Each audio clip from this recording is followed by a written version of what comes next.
नमस्कार, आप देख रहे हैं सी न्यूज भारत और मैं हूं आपके साथ आकांक्षा यादव। वक्त हो चुका है न्यूज बुलेटिन का। बुलेटिन में पहली खबर है बरेली के बहेड़ी से, जहां त्रिस्तरीय पंचायत चुनाव के लिए खंड विकास कार्यालय परिसर में बनाए गए नामांकन स्थल का डीएम व एसएसपी ने निरीक्षण किया है। क्या कुछ हुआ इस दौरान, देखिए इस रिपोर्ट में। बरेली के बहेड़ी परिसर में बनाए गए नामांकन स्थल का डीएम व एसएसपी ने निरीक्षण किया। एक तरफ जहां जिलाधिकारी नीतीश कुमार ने नामांकन स्थल पर अपने अपने नामांकन कराने को पहुंचने वाले तमाम प्रत्याशियों को किसी तरह की दिक्कत नहीं हो, इसके लिए खंड विकास अधिकारी को जरूरी दिशा निर्देश दिए। तो वहीं एसएसपी रोहित सिंह सजवान ने यहां पुलिस प्रशासन की तरफ से सुरक्षा के इंतजामों को परखा। वहीं पंचायत चुनाव की अगर बात की जाए तो सुबह से ही तमाम दावेदार अपने अपने नामांकन कराने को पहुंचे और बड़ी संख्या में दावेदारों ने अपना अपना नामांकन कराया। वहीं चुनाव को लेकर इस बार युवा प्रत्याशियों में काफी उत्साह देखा जा रहा है। इसके साथ ही यहां कुछ दावेदारों ने व्यवस्था पर सवाल खड़े किए, तो वहीं खंड विकास अधिकारी ने आरोपों को निराधार बताया। और 11 से ज़्यादा बज गए। 8 बजे की टाइमिंग है चुनाव आयोग की। हिसाब सब काउंटर में रसीद कटेगी और किसी की रसीद नहीं कट रही है और लंबी लंबी लाइनें लगी हुई हैं। जैसा कि आप देख सकते हैं, आप कैमरा का फोकस कर सकते हैं, लंबी लंबी लाइनें लगी हुई हैं। हजारों लोग जुए लाइनों में, सैकड़ों लोग लगे हुए हैं। अब प्रशासन कोई सुध नहीं ले रहा है किसी तरीके की। आपने किसी से शिकायत की इस बाबत? अरे शिकायत करी, एसडीएम साहब को भी फोन कराया, सुबह डीएम साहब भी फोन कराया। एसबीआई में 3 दिन से लाइन लगी हुई है। अब लोगों की रसीदें नहीं कट रही है, कोई सुनने को तैयार नहीं है। कोई प्रशासन बिल्कुल कहीं कोई सुनने को तैयार नहीं है। एसडीएम साहब भी सुनने को तैयार नहीं है, ना तहसीलदार सुनने को तैयार है, ना वीडियो सुनने को तैयार, ना एडीओ सुनने को तैयार है। अरे अभी तक तो अंतिम लिस्ट का प्रकाशन नहीं हुआ। लोग पर्चे भर रहे हैं, उनकी क्रम संख्या गलत हो रही है, शिकायतें जा रही हैं, क्रम संख्या गलत हो रही है सबकी। जब अंतिम लिस्ट ही ने प्रकाशन नहीं करी है तो आदमी पर्चा कैसे भरेगा? और सिर्फ आज का आधा दिन ये निकल गया और कल का दिन रह गया है और अभी तक अंतिम लिस्ट नहीं आई है। आप चाहो तो किसी अधिकारी का वर्जन ले लो। आप कौन से गाँव से हैं? शाहपुर डांडी से। क्या प्रधान पद के? आप प्रधान पद के प्रत्याशी हैं, शाहपुर डांडी से हैं। क्या नाम है आपका? अपन अंगद सिंह राम है। 1500 के नोटिस लग रहा है जिला पंचायत द्वारा। कुछ प्रशासन कुछ कह रहा है, जिला पंचायत का ही पैसा ले लिया जा रहा है। क्षेत्र पंचायत का करोड़ों रुपए जनता से वसूला जा रहा है। इसका कोई पुरसा हाल नहीं है किसी तरीके का। और कोई प्रशासन जो है किसी तरह की कोई मदद नहीं कर रहा है किसी को। सब जनता परेशान है, पूरी जनता तरह तरह करती है। 11 बज गए, कहाँ से 11 बज गए, कहाँ से आदमी फीस जमा कराएगा? कब कराएगा? कब यहाँ सबको पैसे चाहिए साहब। 2-2, 3-3 हजार रुपए ले रहे हैं सब। बरेली से सीनू संवाददाता अब्दुल वाजिद की रिपोर्ट। अगली खबर है मध्य प्रदेश से, जहां खरगोन पुलिस को बड़ी सफलता हाथ लगी है। इस बार पुलिस ने एक ऐसे गिरोह का पर्दाफाश किया है जो योजनाबद्ध तरीके से वाहनों को रोककर लूट की घटनाओं को अंजाम देते थे। क्या कुछ हुआ अभियुक्तों के पास से बरामद, देखिए इस रिपोर्ट में। खरगोन पुलिस को फिर एक बार बड़ी सफलता हाथ लगी है। इस बार पुलिस ने एक ऐसे गिरोह का पर्दाफाश किया है जो योजनाबद्ध तरीके से वाहनों को रोककर लूटता था। दरअसल बलवाड़ा थाना क्षेत्र के अंतर्गत गदिन अज्ञात बदमाशों ने एक सर्राफा व्यापारी का वाहन रोककर उससे लाखों की लूट करके मारपीट की। लिहाजा पुलिस ने मामले को गंभीरता से लिया और मुखबिर के आधार पर अगली घटना को अंजाम देने की कवायद के पहले उन्हें धर दबोचा।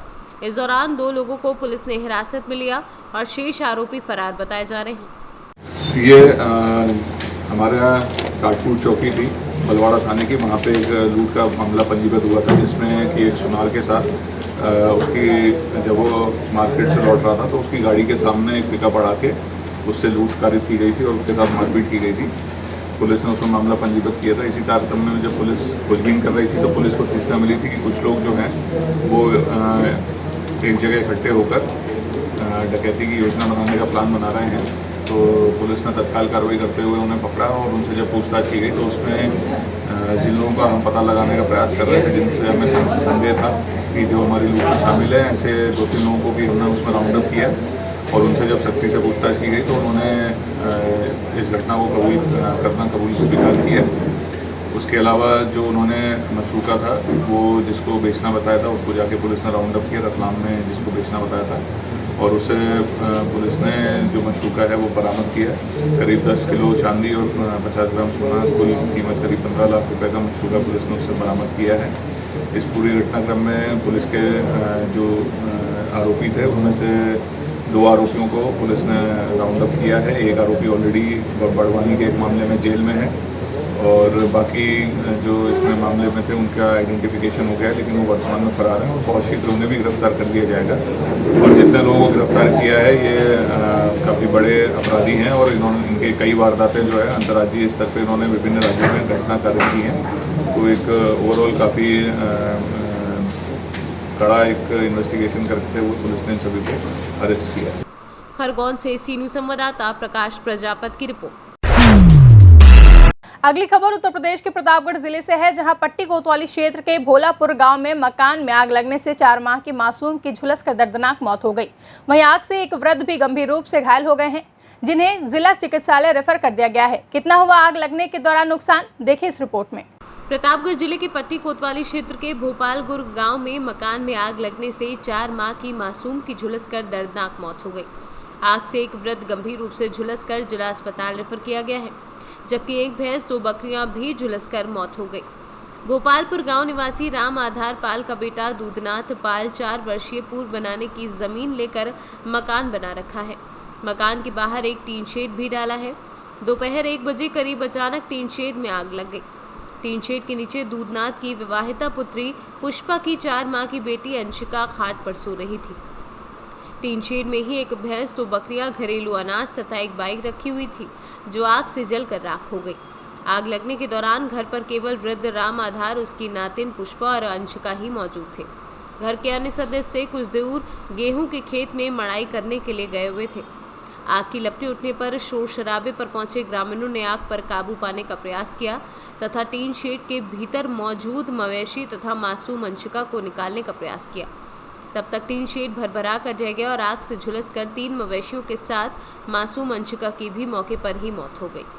ग्रामीणों ने आग लगने की सूचना तहसीलदार विनोद कुमार गुप्ता को फोन पर दी, तो उन्होंने हल्का लेखपाल के साथ राजस्व टीम, एम्बुलेंस को मौके पर भेजने के साथ पट्टी कोतवाली नरेंद्र सिंह को भी सूचना दी। सूचना पाकर पट्टी कोतवाली नरेंद्र सिंह, क्षेत्राधिकारी पट्टी प्रभात कुमार भी मौके पर पहुंचे। घायल वृद्ध को एम्बुलेंस से जिला अस्पताल भेजा गया। तहसीलदार विनोद कुमार गुप्ता ने कहा कि शासन को आज ही इस हादसे की रिपोर्ट प्रेषित की जाएगी। जो भी अनुमन सहायता होगी शासन से दी जाएगी। क्या नाम है आपके? राकेश कुमार। राकेश कुमार, कै बजे की घटना है ये? 12 बजे की। कैसे हुआ, क्या हुआ? हम गए थे गाँव में, घर वाले देखेंगे कैसे। नहीं मतलब कुछ तो पता लगा होगा भाई। लाइट द्वारा कह रहे हैं। लाइट द्वारा हुआ? क्या क्या नुकसान हुआ? गाड़ी जल गई, 2 बकरी जल गई और बाबा और बिट्टी हमारी खत्म हो गई। जो बच्ची खत्म हुई उसका क्या नाम है? अंशिका पाल। अंशिका किसकी बेटियां है वो? मेरी दीदी क्या। आपकी बहन की लड़की है। हाँ। आपकी दीदी का क्या नाम है? पुष्पा देवी। वो विवाहता है कहीं?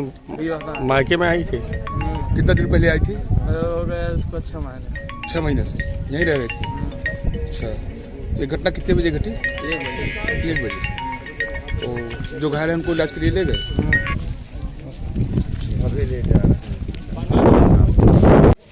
सर अभी भोपालपुर गांव में शॉर्ट सर्किट से एक हादसा हुआ जिसमें एक 4 महीने की बच्ची जल गई और बाइक, अनाज, मवेशी सब कुछ जल गए हैं। आप मौके पे मुआयना करने आए हैं, तो शासन से इन लोगों को क्या मदद मिल सकती है आपके स्तर से? अभी जो है थोड़ी देर पहले सूचना मेरे क्षेत्रीय लेखपाल द्वारा दी गई जी कि भोपालपुर में गांव में आग लगी है जी। तो मैंने तत्काल जो है, लेखपाल तो निकल ही चुके थे, साथ में राजस्व टीमें और भेजी जी और मैंने पट्टी थाना अध्यक्ष को सूचित किया कि तुरंत मौके पर पहुंचे जी। एम्बुलेंस की व्यवस्था तुरंत करवाई, यहाँ से भेजी गई पट्टी से जी। उसमें पता लगा कि जो है एक बच्ची जो छोटी थी 4 साल की, 4 महीने की, वो जो है हताहत हुई है, वो उसकी डेथ भी हो गई जी। 2 बकरियां मवेशी के रूप में, एक जो है एक भैंस की मृत्यु हो गई है और बाकी इनका मैंने देखा कि जो है सारा सामान जल गया, खाने पीने का जो भी, तो इसकी रिपोर्ट तत्काल आज ही भेजी जा रही है और सरकार से जो अनुमन्य सहायता है वो दी जाएंगी। साथ में खाने पीने की व्यवस्था हम कुछ करवा रहे हैं। तुरंत व्यवस्था हो जाएगी कुछ न कुछ परिवार के लिए? बिल्कुल। प्रतापगढ़ से सी न्यूज़ संवाददाता बिंदु वर्मा की रिपोर्ट।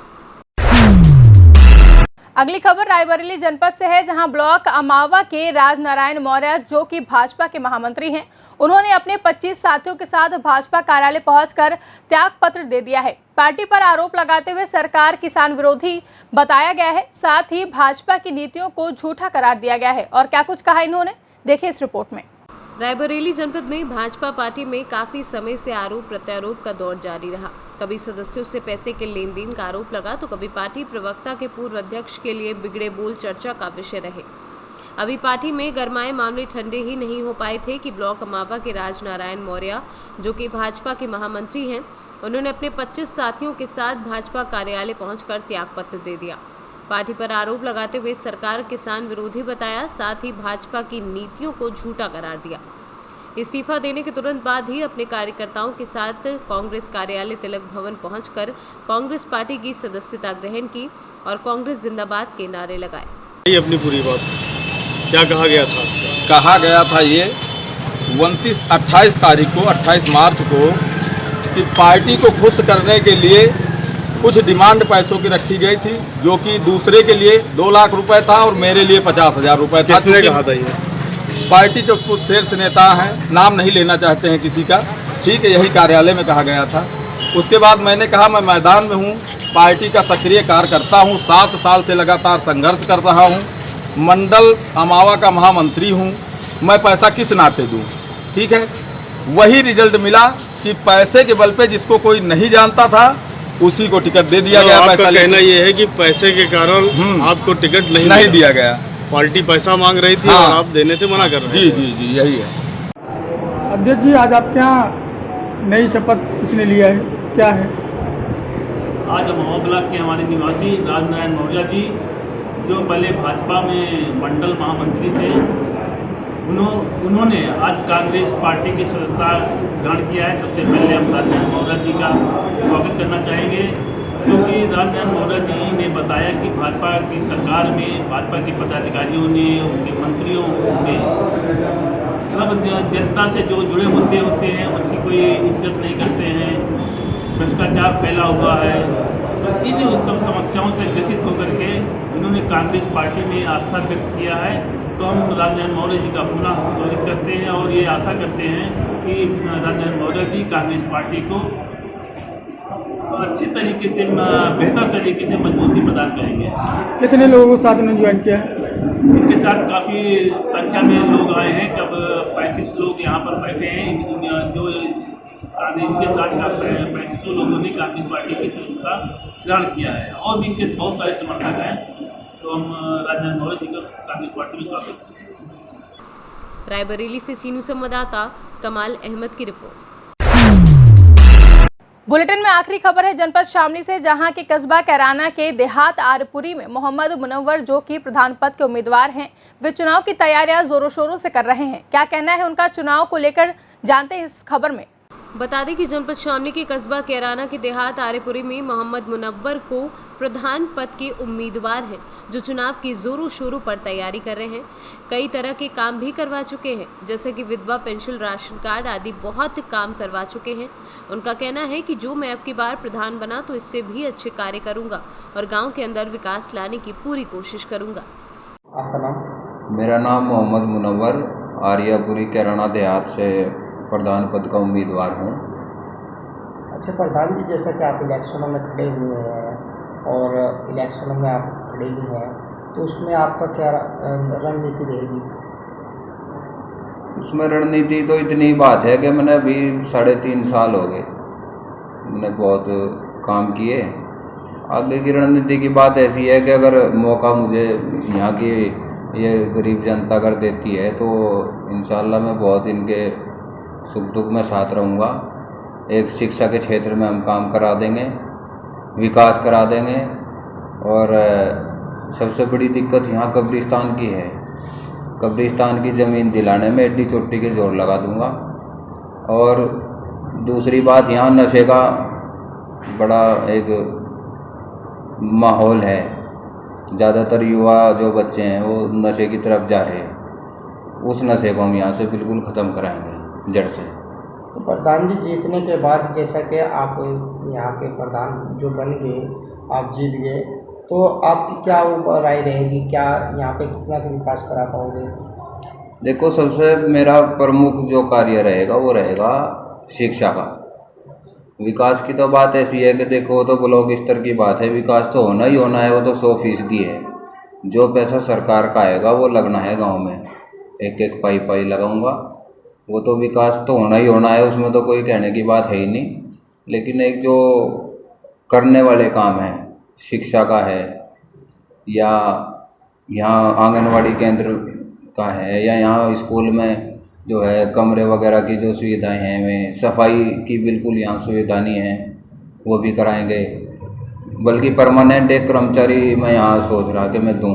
तो प्रधान जी जीतने के बाद जैसा कि अब तक क्या आपने अभी आप जैसा प्रधानी में खड़े हैं तो अब तक क्या करवाया है आपने, क्या क्या करवा दिया है? अब तक तो मैंने जो है देखो, आप गांव में अगर गली गली हर घर में भी अगर पता करें तो हर घर में मैंने हर आदमी का काम करा रखा है।